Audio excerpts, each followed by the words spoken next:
Assalamualaikum warahmatullahi wabarakatuh. Tidak semua dendam lahir dari kebencian. Ada dendam yang tumbuh dari pengorbanan, dari kesetiaan yang dikhianati berkali-kali. Malam itu, seorang istri melangkahkan kaki ke sebuah bukit sunyi di Jawa Tengah, membawa darah manusia, bunga setaman, dan niat paling gelap yang pernah ia simpan. Tapi ia tak tahu ada satu nama yang tak boleh disebut dan satu kekuatan yang tak bisa dikalahkan oleh tumbal apapun. Gunakan headset, matikan lampu, dan selamat datang di cerita dari mereka. Inilah kisah berjudul Gagal Tumbal.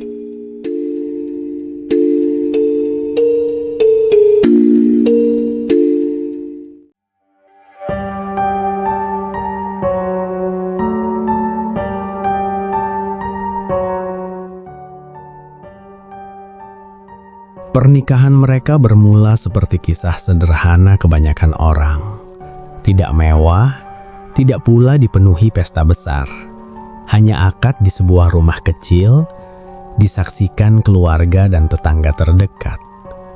Sang istri, sebut saja Aisyah, menerima suaminya dengan hati yang tulus. Ia percaya lelaki yang kini menjadi imamnya itu adalah takdir terbaik yang Tuhan kirimkan. Di awal pernikahan, Aisyah adalah sosok istri yang nyaris sempurna. Ia tidak hanya mengurus rumah, tetapi juga bekerja. Pagi hari ia berangkat lebih dulu, sore pulang dengan tubuh lelah, namun senyum tetap terjaga. Semua ia lakukan demi satu tujuan, rumah tangga yang utuh dan bahagia. Suaminya, Raka, sering berkata bahwa hidup akan berubah suatu hari nanti. Ia berjanji akan bekerja keras, akan membalas semua pengorbanan istrinya. Kata-kata itu menjadi penguat bagi Aisyah. Setiap kali kelelahan mendera, ia percaya pada janji. Ia percaya pada suaminya. Bulan demi bulan berlalu, tahun demi tahun berganti. Namun keadaan tak banyak berubah. Aisyah tetap menjadi tulang punggung rumah tangga. Uang belanja, biaya listrik, cicilan, bahkan kebutuhan pribadi Raka, semuanya dipenuhi dari hasil kerja Aisyah. Ia tidak pernah mengeluh. Baginya pengorbanan adalah bagian dari cinta. Tidak apa-apa, begitu selalu ia katakan pada dirinya sendiri. Nanti juga dia berubah. Namun jauh di dalam hatinya ada lelah yang tak pernah benar-benar hilang. Setiap kali melihat suaminya duduk berlama-lama tanpa usaha nyata, hatinya teriris. Tapi ia memilih diam. Ia takut menyakiti. Ia takut merusak rumah tangga yang telah ia bangun dengan susah payah. Aisyah bukan perempuan bodoh. Ia tahu bahwa dalam agama, suami memiliki kewajiban memberi nafkah, tapi ia menutup mata pada kenyataan itu. Ia memilih sabar karena ia yakin kesabaran akan berbuah manis. Yang tidak pernah ia duga, justru dari kesabarannya itulah luka mulai tumbuh. Raka bukan suami yang kasar. Ia tidak memukul, tidak membentak. Namun ia juga bukan suami yang hadir sepenuhnya. Janji-janji selalu lebih banyak daripada tindakan. Setiap kali Aisyah bertanya soal masa depan, jawabannya selalu sama. Nanti, sabar ya. Dan Aisyah kembali mengangguk. Hari-hari Aisyah diisi dengan rutinitas yang melelahkan. Bangun sebelum subuh, menyiapkan kebutuhan suami, bekerja seharian, lalu pulang untuk kembali mengurus rumah.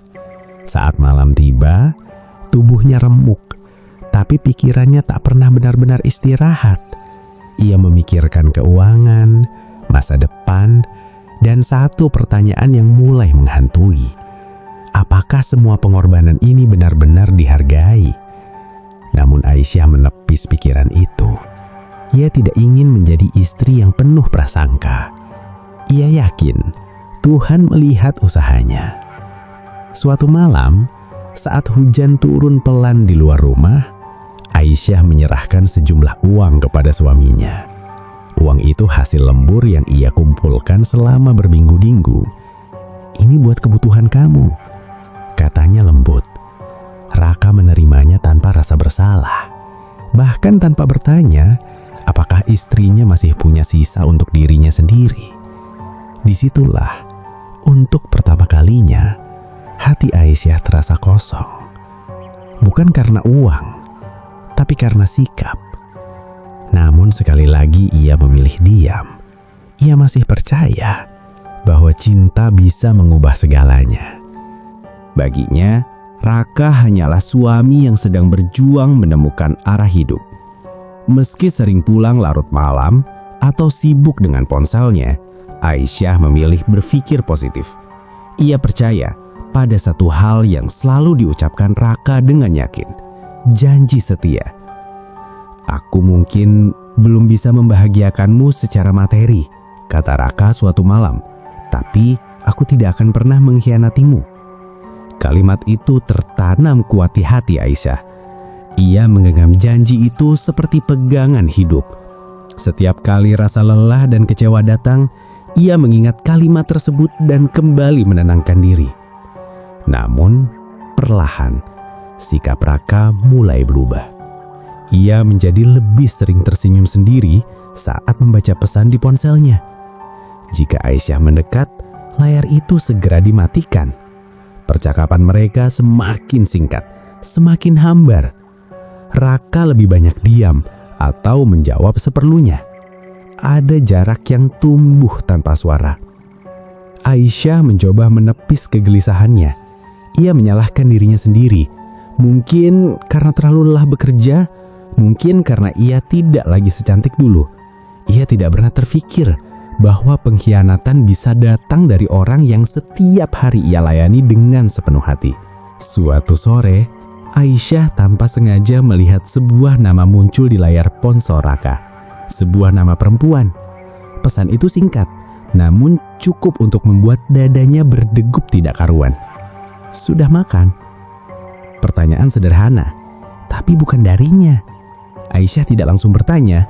Ia memilih diam, mengamati. Hari demi hari, kecurigaan itu semakin menguat. Raka semakin sering keluar malam dengan alasan pekerjaan yang tak pernah jelas. Ia pulang dengan wajah lelah, namun aroma asing kerap menempel di pakaiannya. Hati Aisyah mulai dipenuhi pertanyaan yang tak berani ia ucapkan. Hingga suatu malam, kesabarannya runtuh.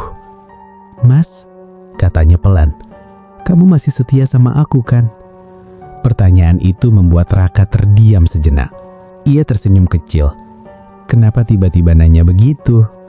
Jawaban itu bukan jawaban, dan Aisyah tahu. Beberapa hari kemudian, kebenaran itu datang tanpa diundang. Dari bisik-bisik tetangga, dari potongan cerita yang tak sengaja ia dengar. Raka sering terlihat bersama seorang perempuan muda di daerah lain. Awalnya, Aisyah menolak percaya. Tapi potongan demi potongan itu akhirnya membentuk satu gambaran yang tak bisa ia sangkal. Suaminya telah mengkhianati janjinya. Bukan sekali, dan bukan hanya sekedar pesan singkat. Aisyah memberanikan diri bertanya, dengan suara bergetar, dengan hati yang sudah siap hancur. Raka tidak menyangkal. Ia hanya menunduk, lalu berkata sesuatu, membuat dunia Aisyah seakan runtuh. "Aku cuma cari kebahagiaan." Kalimat itu menghantam lebih keras daripada tamparan. Aisyah tersenyum pahit. Bukankah selama ini ia sudah memberikan segalanya demi kebahagiaan suaminya? Namun yang lebih menyakitkan belum datang. Raka mengakui bahwa ia telah menikah lagi. Diam-diam, dengan perempuan yang lebih muda. Dan yang paling menyayat hati Aisyah, biaya pernikahan itu berasal dari uang yang selama ini ia kumpulkan dengan susah payah. Harta yang ia korbankan demi rumah tangga mereka. Aisyah tidak berteriak, tidak menangis di hadapan suaminya. Ia hanya duduk terdiam, merasakan sesuatu di dalam dadanya retak perlahan. Kepercayaan yang ia bangun bertahun-tahun runtuh dalam sekejap. Janji setia yang dulu ia percaya, kini terasa seperti ejekan. Sejak malam itu, Aisyah berubah. Senyumnya masih ada, tapi matanya tak lagi sama. Ada luka yang dalam, ada amarah yang dipendam. Ia masih menjalani hari-harinya seperti biasa, namun di dalam dirinya sesuatu telah mati. Setelah pengakuan itu, Aisyah mengira rasa sakitnya telah mencapai puncak. Ia salah. Ternyata pengkhianatan tidak berhenti pada satu luka saja. Ia datang berulang, setiap kali lebih dalam, lebih kejam, dan lebih menghancurkan. Raka tidak pergi. Ia tetap tinggal di rumah itu, seolah tidak pernah terjadi apa-apa. Ia masih makan dari masakan Aisyah, masih tidur di ranjang yang sama, masih meminta uang dengan wajah biasa. Seakan-akan pernikahan keduanya hanyalah sebuah kesalahan kecil yang bisa dimaklumi. "Aku tetap tanggung jawab," kata Raka suatu malam. "Kamu kan istri pertama." Kata-kata itu terasa hampa. Tanggung jawab macam apa yang dibangun di atas kebohongan? Perempuan muda itu akhirnya memiliki wujud nyata dalam hidup Aisyah. Dari foto-foto di ponsel Raka, dari cerita orang-orang yang tanpa sengaja menyebut namanya, wajahnya cantik, usianya jauh lebih muda, senyumnya cerah. Segalanya berbanding terbalik dengan Aisyah yang kini sering terlihat letih dan murung. Dan yang paling menyakitkan, Aisyah tahu bahwa seluruh kebahagiaan perempuan itu dibangun dari pengorbanannya sendiri. Perhiasan yang dikenakan perempuan itu dibeli dari tabungan Aisyah. Pesta kecil pernikahan mereka dibayar dari hasil kerja Aisyah. Bahkan tempat tinggal yang Raka siapkan untuk istri mudanya, uang mukanya berasal dari rekening Aisyah. Harta yang ia kumpulkan dengan cucuran keringat kini berubah menjadi alat untuk melukai dirinya. Aisyah pernah mencoba menghentikannya. Dengan suara gemetar, ia memohon agar Raka berhenti menggunakan hartanya. Tapi Raka justru tersenyum dingin.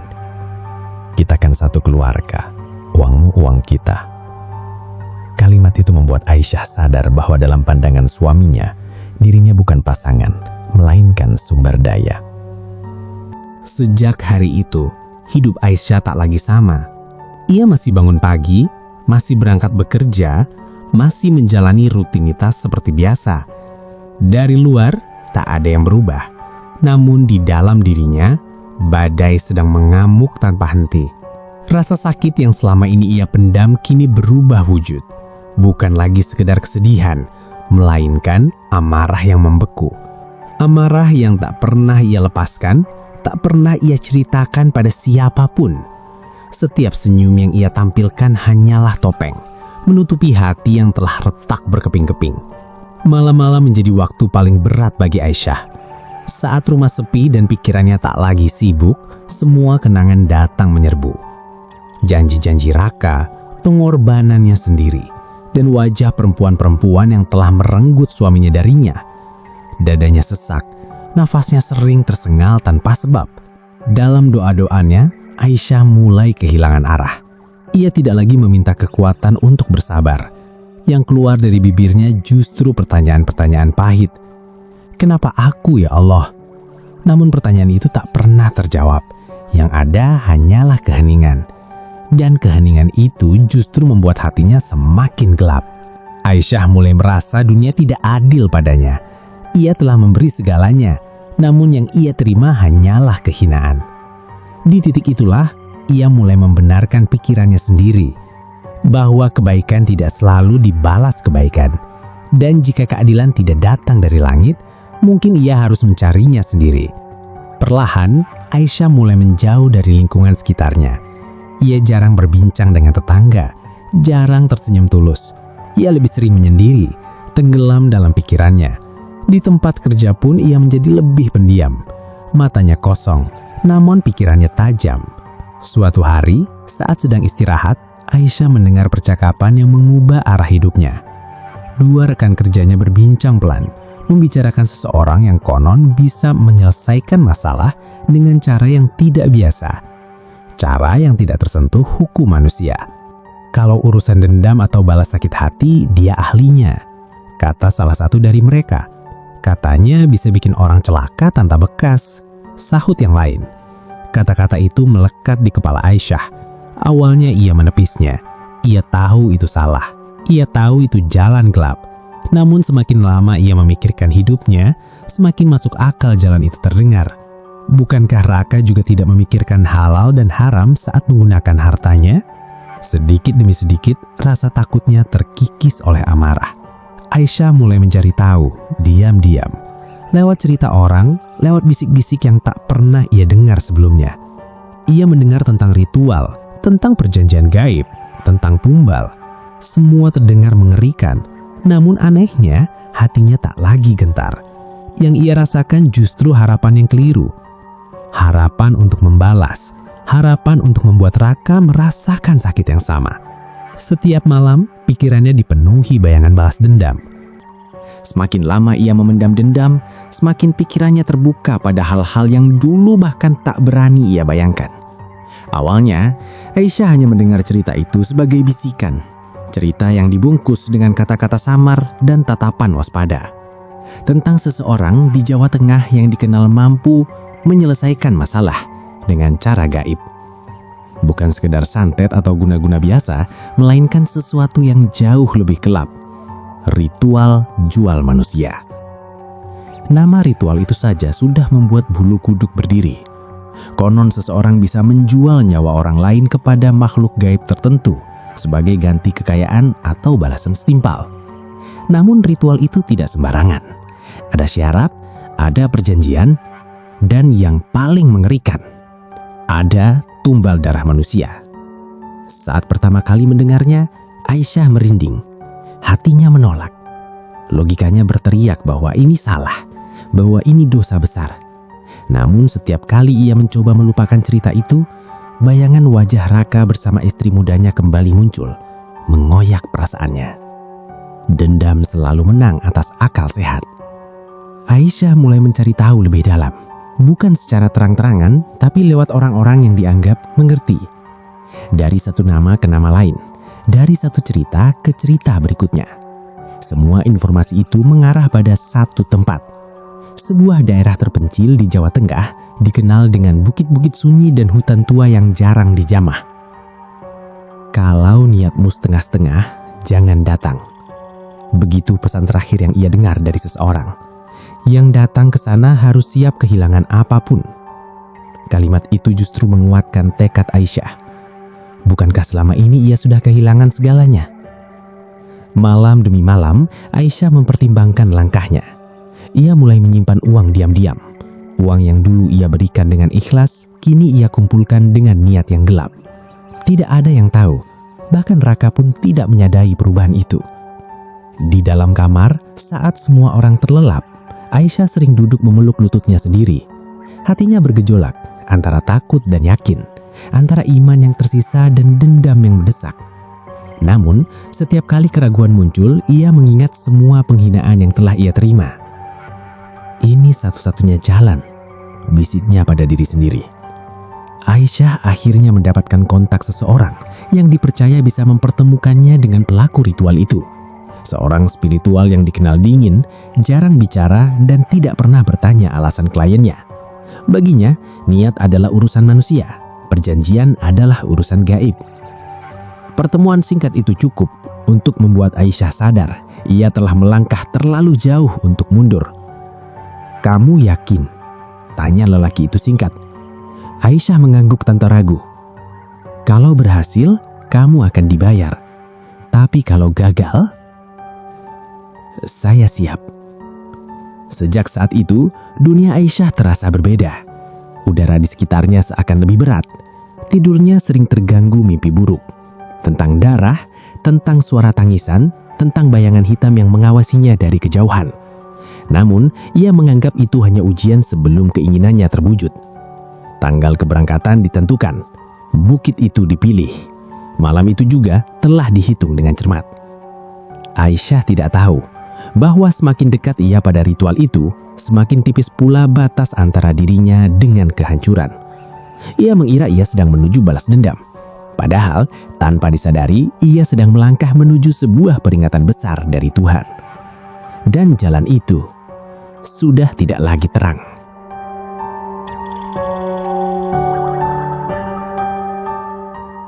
Hari keberangkatan itu akhirnya tiba.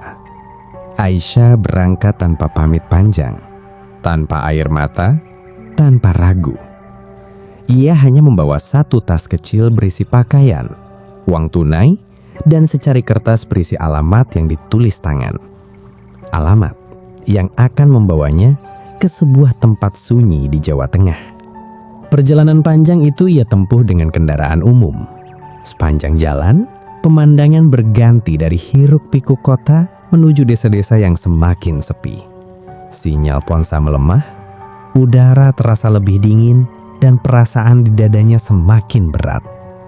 Seolah-olah setiap kilometer yang ia lewati adalah jarak yang semakin menjauhkannya dari kehidupan lamanya. Setibanya di sebuah pasar tradisional kecil, Aisyah turun. Tempat itu tampak biasa, penjual sayur, bunga, dan kebutuhan harian. Namun, di balik keramaian sederhana itu, ada transaksi yang tak semua orang tahu. Seorang perempuan tua menghampirinya, seakan sudah menunggu sejak lama. Tanpa banyak bicara, perempuan itu membawa Aisyah ke sudut pasar yang tersembunyi. Dari balik kain lusuh, dikeluarkannya 2 kantong plastik tebal berisi cairan merah gelap. Darah manusia, katanya lirih. Masih baru. Tangan Aisyah bergetar saat menerimanya. Bau besi yang menyengat menusuk hidungnya. Dadanya mual, kakinya hampir lemas. Untuk sesaat, akal sehatnya kembali mencerit, memintanya berhenti. Namun bayangan Raka dan semua pengkhianatannya kembali muncul, menenggelamkan rasa takut itu. Selain darah, Aisyah membeli bunga setaman, melati, mawar, kenanga yang wanginya justru terasa menusuk, bukan menenangkan. Semua perlengkapan itu ia simpan rapi seperti benda biasa. Namun ia tahu, setiap terang itu adalah tiket menuju sesuatu yang tak bisa dibatalkan. Menjelang sore, Aisyah akhirnya bertemu dengan spiritual yang akan memimpin ritual itu. Seorang lelaki parubaya berpakaian serba hitam, wajahnya datar tanpa ekspresi. Matanya tajam, seperti mampu menembus niat terdalam seseorang. "Kamu sudah siap?" tanyanya singkat. Aisyah mengangguk, suaranya hilang. Ia tak yakin bisa bicara tanpa menangis. Lelaki itu tidak bertanya siapa yang akan dijual, tidak pula bertanya alasannya. Ia hanya memeriksa barang-barang yang dibawa Aisyah, lalu mengangguk pelan. "Kita berangkat malam ini. Bukit itu tidak suka ditunggu." Malam semakin pekat ketika Aisyah dan sang spiritual mulai mendaki bukit itu. Tanahnya lembab, licin oleh lumut dan dedaunan kering. Setiap langkah terasa berat, seakan bukit itu sendiri menolak kehadiran mereka. Napas Aisyah tersengal, bukan hanya karena tanjakan, tetapi karena rasa takut yang semakin nyata. Sesekali, sang spiritual berhenti, menancapkan benda-benda kecil ke tanah, seperti menandai jalur yang tak terlihat. Mulutnya komat kamit melafalkan sesuatu yang tak dipahami Aisyah. Suaranya pelan, berat, dan dingin. Tidak seperti doa yang pernah ia dengar selama hidupnya. "Jangan sebut nama apapun," pesan sang spiritual dengan nada tegas. "Termasuk Tuhanmu," tambahnya tanpa menoleh. Kata-kata itu membuat dada Aisyah bergetar. Ada rasa takut yang mendadak muncul, rasa bersalah yang selama ini ia tekan. Namun ia menggigit bibir, memaksa dirinya terus melangkah. Ia sudah terlalu jauh untuk mundur. Tak lama kemudian, mereka sampai di sebuah tanah datar tak jauh dari puncak bukit. Di sana berdiri sebuah pohon besar yang akarnya menjalar ke segala arah. Pohon itu tampak tua, gelap, dan sunyi. Bahkan angin pun enggan mendekat. "Inilah tempatnya," kata sang spiritual. Aisyah menurunkan tasnya dengan tangan gemetar. Darah manusia dan bunga setaman dikeluarkan satu persatu. Bau amis bercampur wangi menciptakan aroma yang aneh, membuat kepalanya sedikit pening. Sang spiritual mulai menyusun perlengkapan ritual, menggambar pola di tanah dengan cairan merah itu. Aisyah diminta berdiri di satu titik tertentu. Ia menuruti tanpa bertanya. Jantungnya berdegup keras, telinganya berdenging. Di sekelilingnya, hutan terasa semakin gelap, seolah bayangan merapat mendekat. Ritual pun dimulai. Sang spiritual mengucapkan mantra-mantra asing dengan suara rendah. Udara mendadak dingin. Aisyah merasakan bulu kuduknya berdiri. Ada tekanan di dadanya, seperti sesuatu sedang mengawasinya dari kejauhan.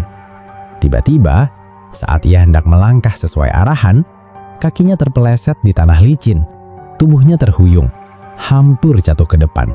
Secara refleks, tanpa sempat berpikir, Aisyah berteriak pelan, "Astagfirullah."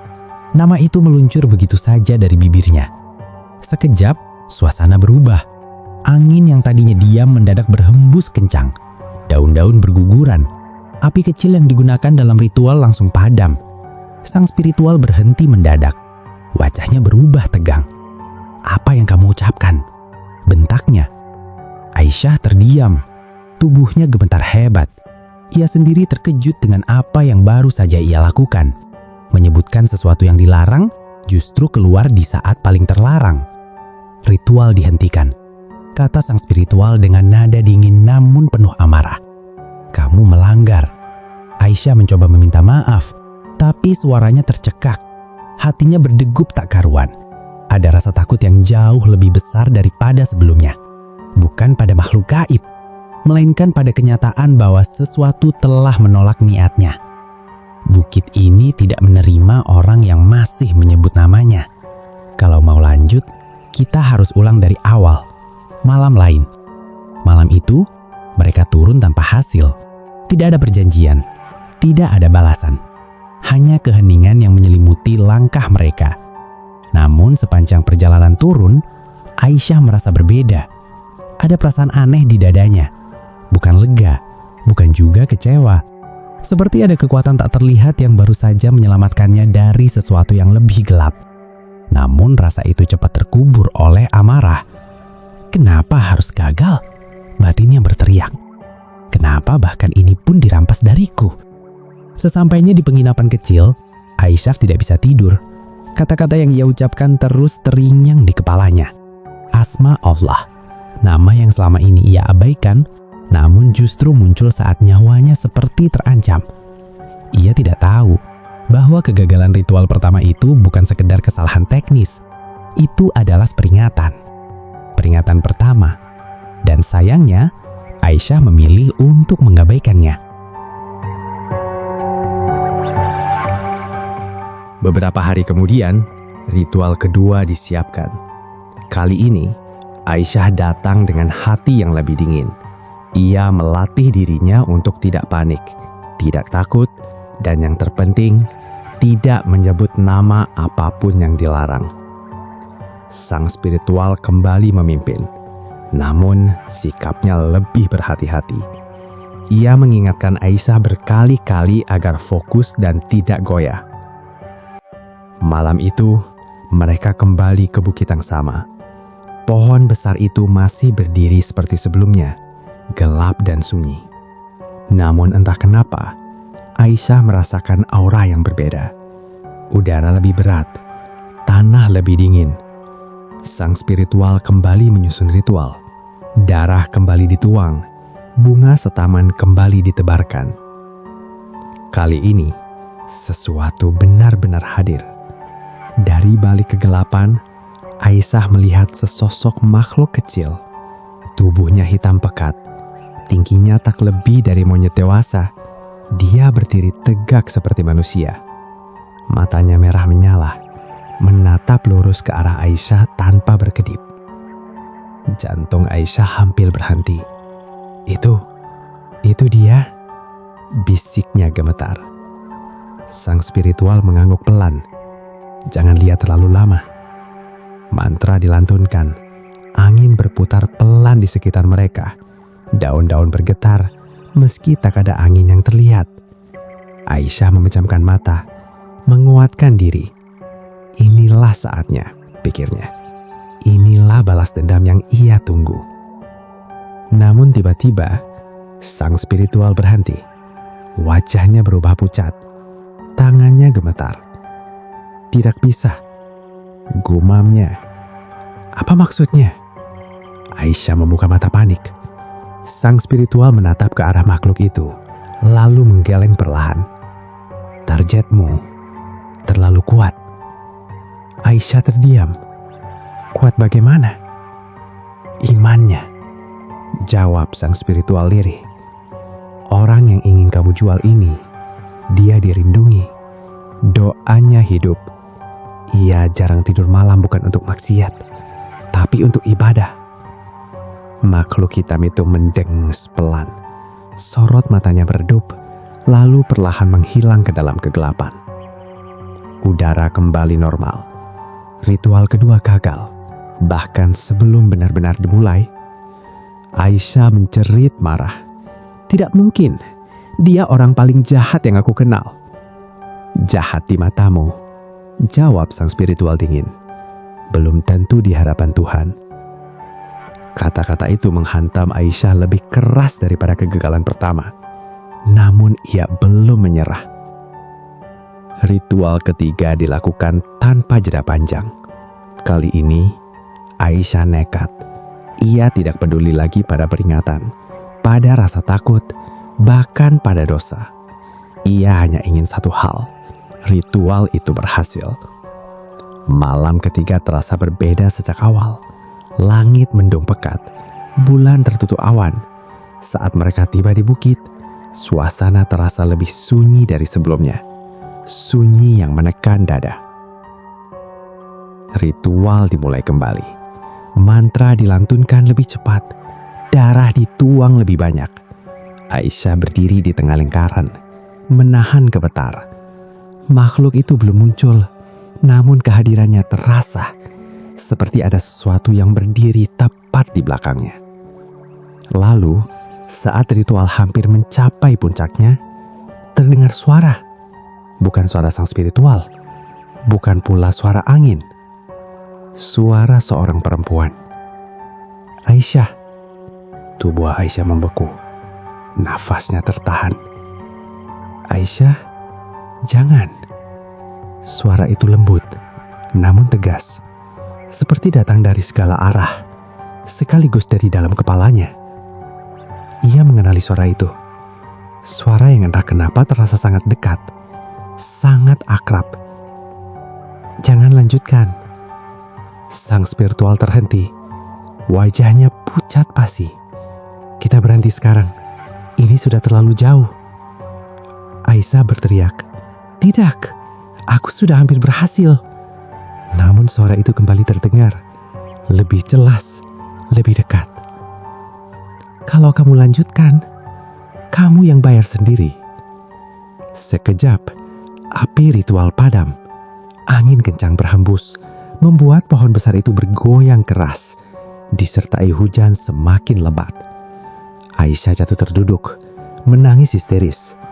Sang spiritual menarik Aisyah menjauh dari lingkaran ritual.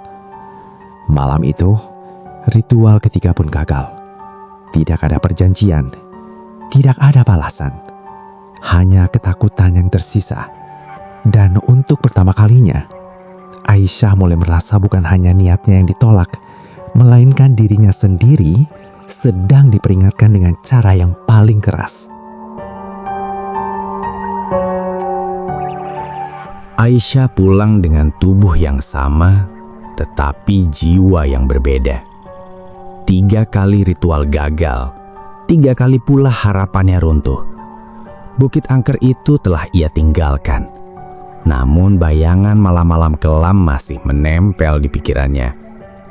Setiap kali memejamkan mata, ia mendengar kembali suara itu.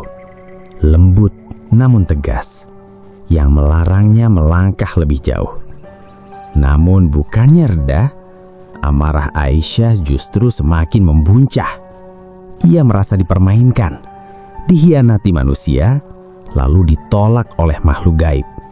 Tidak ada satupun yang berpihak padanya. Di titik itu, keputusasaan berubah menjadi keputusan yang keras dan tergesa. Ketika kembali ke rumah, Aisyah mendapati Raka seperti biasa. Tenang, seolah dunia tidak pernah runtuh. Ia masih berbicara santai, masih meminta ini dan itu, masih hidup dari hasil jerih payah Aisyah. Pemandangan itu menyulut api di dada Aisyah. Semua amarah yang ia pendam akhirnya meledak. "Aku capek," ucap Aisyah dengan suara dingin, tanpa emosi. Raka menoleh heran. "Capek apa?" "Capek jadi istri yang kamu injak-injak." Pertengkaran malam itu tak terelakkan. Kata-kata tajam terlontar tanpa disaring lagi. Luka lama diungkit kembali. Raka membela diri dengan dalih agama, dengan alasan hak dan kewajiban yang ia tafsirkan sesuka hati. Setiap kata dari mulutnya terasa seperti penghinaan bagi Aisyah. Di tengah pertengkaran itu, Aisyah merasa sesuatu di dalam dirinya benar-benar patah. Tanpa tangis, tanpa ragu, ia mengucapkan kalimat yang selama ini hanya berputar di kepalanya. "Kita cerai." Raka terdiam. Wajahnya berubah. Untuk pertama kalinya, ia terlihat panik. Namun Aisyah tidak peduli. Amarah dan keputusasaan telah menutup semua rasa yang tersisa. Proses perceraian berjalan cepat. Walaupun Raka menolaknya keras, Aisyah tidak memperjuangkan apapun. Ia hanya ingin lepas. Setiap tanda tangan yang ia bubuhkan terasa seperti mengiris hatinya sendiri, namun juga memberi kelegaan semu. Saat surat cerai itu akhirnya resmi, Aisyah menangis untuk pertama kalinya setelah sekian lama. Bukan karena cinta yang masih tersisa, melainkan karena kekosongan yang tiba-tiba menguasai hidupnya. Raka pergi. Rumah itu sunyi. Tidak ada lagi pertengkaran, tidak ada lagi pengkhianatan yang terlihat. Namun ketenangan itu tidak membawa damai. Malam-malam Aisyah justru semakin berat. Rasa bersalah mulai merayap perlahan. Ia teringat suara perempuan misterius itu, terngiang di telinganya, seolah memperingatkan sejak awal bahwa semua ini akan berujung pada penyesalan. "Apa yang sudah aku lakukan?" bisiknya pada diri sendiri. Ia mulai mempertanyakan keputusannya, bukan karena Raka pantas dipertahankan, tetapi karena cara ia menyakhiri semuanya dilandasi amarah dan dendam. Ia sadar, hatinya telah mengeras, doanya terasa kosong, sholatnya terasa hampa. Beberapa hari setelah perceraian, kabar itu datang di pagi hari, tanpa tanda, tanpa aba-aba. Sebuah pesan singkat dari nomor tak dikenal membuat tangan Aisyah gemetar saat membacanya. Raka meninggal dunia. Tidak ada penjelasan panjang, tidak ada detail yang jelas. Hanya kalimat singkat yang terasa seperti palu menghantam dadanya berulang kali. Aisyah terpaku, nafasnya tercekak, pandangannya kabur. Dunia di sekelilingnya terasa menjauh, seolah ia berdiri sendirian di ruang kosong yang sunyi. Beberapa hari sebelumnya, Raka masih hidup, masih berjalan, masih berbicara, masih menerima surat cerai yang ia kirimkan dengan hati penuh amarah. Dan kini, ia telah tiada. Orang-orang berkata Raka jatuh sakit tak lama setelah menerima surat cerai itu. Awalnya hanya demam dan kelelahan, namun kondisinya memburuk dengan cepat. Tubuhnya melemah, nafasnya berat, dan di malam terakhir ia pergi dalam keadaan sendiri. Aisyah tidak menangis saat itu. Air matanya seolah mengering. Ia hanya duduk lama, memandangi lantai, sementara satu pertanyaan terus berputar di kepalanya. Apakah ini balas dendam yang aku cari? Ia datang ke pemakaman dengan langkah tertatih. Dari kejauhan, ia melihat liang lahat yang masih basah. Tanah merah itu mengingatkannya pada cairan yang pernah ia bawa ke Bukit Angker. Darah yang nyaris menjadi perjanjian. Dadanya terasa sesak. Untuk pertama kalinya, rasa takut itu benar-benar menelan dirinya. Aisyah berdiri kaku, menatap nisan tanpa nama yang masih sederhana. Raka terbaring di sana. Lelaki yang pernah ia cintai, ia benci, ia doakan, dan hampir ia tumpalkan. Tangisnya pecah. Bukan tangis kehilangan semata, melainkan tangis penyesalan yang datang terlambat. Semua kegagalan ritual itu kini terasa jelas maknanya. Bukan karena ritualnya kurang sempurna, bukan karena syaratnya tidak lengkap, melainkan karena ada kuasa yang jauh lebih besar yang menolak niatnya sejak awal. Ia teringat kegagalan pertama saat ia menyebut asma Allah tanpa sadar.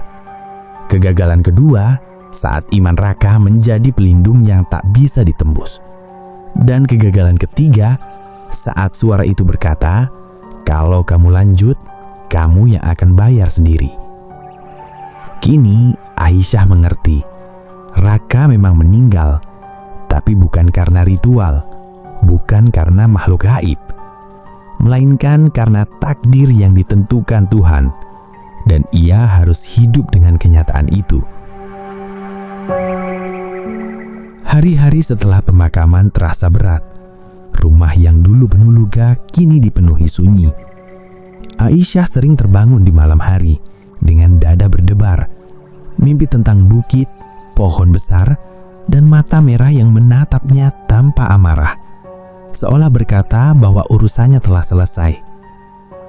Yang tersisa hanyalah Aisyah dan penyesalannya. Ia mulai kembali berdoa, bukan untuk meminta balasan, bukan untuk meminta keadilan, melainkan untuk meminta ampun. Setiap sujud terasa panjang, setiap doa terasa penuh tangis.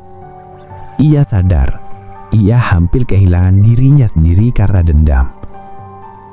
Kini Aisyah hidup dengan satu pelajaran pahit, bahwa dendam tidak pernah benar-benar memberi kepuasan, dan jalan gelap tidak pernah membawa keadilan sejati.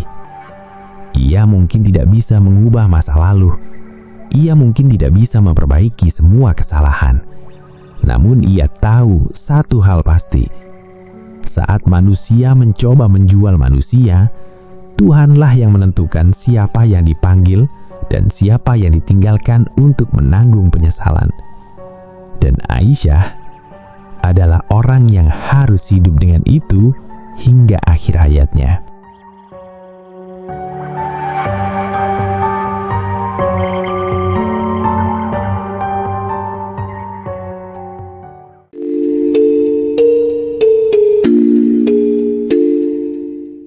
Malam itu, sang istri sadar, bukan ritual yang gagal, tapi niatnya lah yang ditolak. Tidak semua keinginan bisa dibayar dengan darah, dan tidak semua dendam boleh dititipkan pada kegelapan. Karena saat manusia mencoba menjual manusia, Tuhanlah yang justru menentukan siapa yang kembali dan siapa yang pergi untuk selamanya. Terima kasih sudah mendengarkan cerita dari mereka. Jangan lupa subscribe karena masih banyak kisah yang tidak pernah dicatat, tapi nyata pernah terjadi. Wassalamualaikum warahmatullahi wabarakatuh.